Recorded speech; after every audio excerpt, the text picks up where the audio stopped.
Hello everyone, Bob here. This morning we're going to talk about Friday the 13th Part 5, A New Beginning.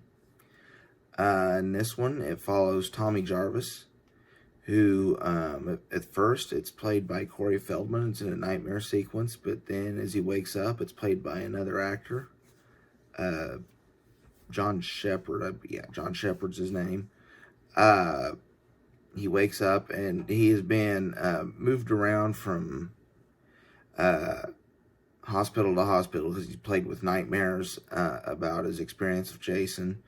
And they eventually move him to this halfway house. And while he's there, there is another resident of the halfway house who freaks out and kills another member. And after that, there are a bunch of deaths around, and the other halfway house residents start dropping one by one. And Tommy's about to go crazy because he's imagining it in his head that it's Jason. This is the middle chapter of what I consider the Tommy Jarvis trilogy out of the Friday the 13th movies.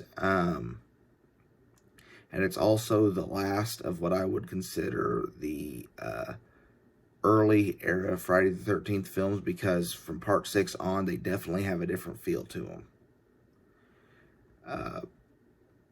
Overall, the kills are good. They are a lot of them watered down. There is one in particular that it was filmed one way, then ended up being refilmed. If you've seen the movie, you know which one I'm talking about. But then, of course, the big reveal at the end as to who's actually doing the killing. We'll talk about that a little more in the spoiler section. I want to give this movie a 7 out of 10. It's still an enjoyable Friday the 13th movie. It just isn't up among the upper echelon of the best ones. So if you haven't seen this movie, stop the video now, because after this spoiler warning, I'm going to delve into spoiler territory.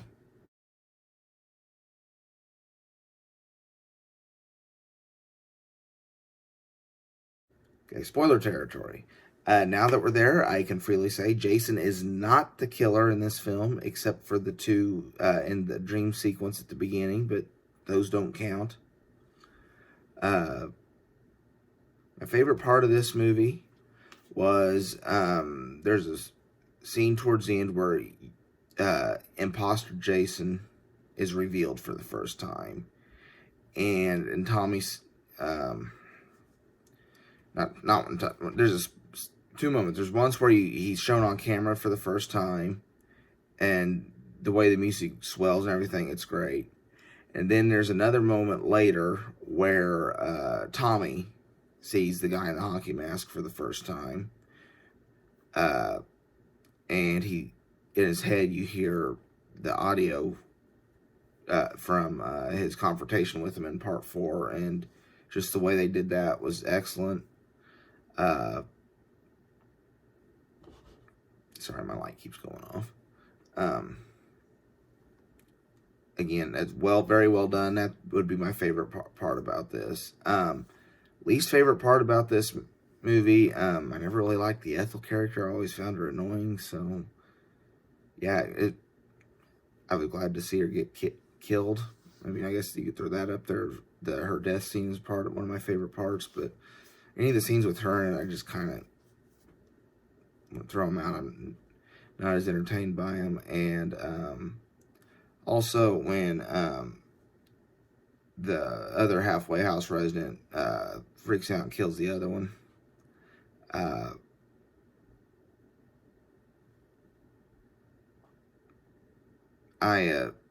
don't know. It's not my favorite scene, but it isn't something about the movie I hate. But yeah, pretty much just Ethel's character is the problem I had with it. For the kill count,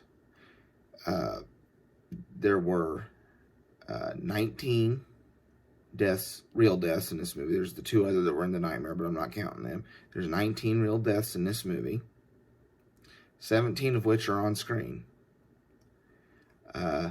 Roy Burns, the ambulance driver, is the one doing the killing in this.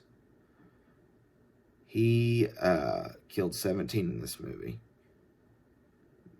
Tommy Jarvis killed 1, which brings his total up to 2. And then Victor is the resident who killed Joey, who was Roy Burns' son. And that's why he went on the murder rampage. His count is now brought up to 1. The 2 nightmare victims, of course, happened in the dream were Jason, but they don't count because they didn't really happen. But those deaths are on screen for our viewing pleasure. Favorite moment of the musical score is at the beginning during the aforementioned nightmare with Tommy Jarvis, or Corey Feldman's in there. It felt like a classic Friday the 13th moment, and how there's the swelling of the violin and everything. It just built tension really well. But that's all I've got for this. There isn't a whole lot to say. This is the one where Jason is not the killer, and neither is his mother. Not a lot happens in this movie. Well, I mean, a lot happens.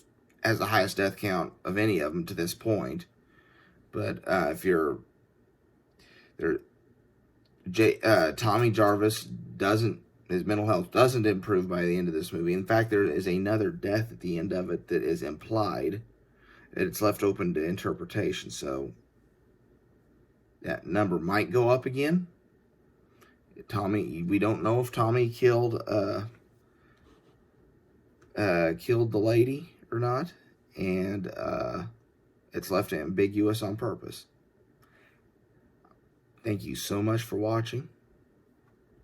If you enjoyed the content of this video, please give it a like. Please consider subscribing to my channel. I try to have new content up daily. Follow me on Facebook or Twitter. Just search for Bob the Film Guy. And for now, this is Bob, signing off.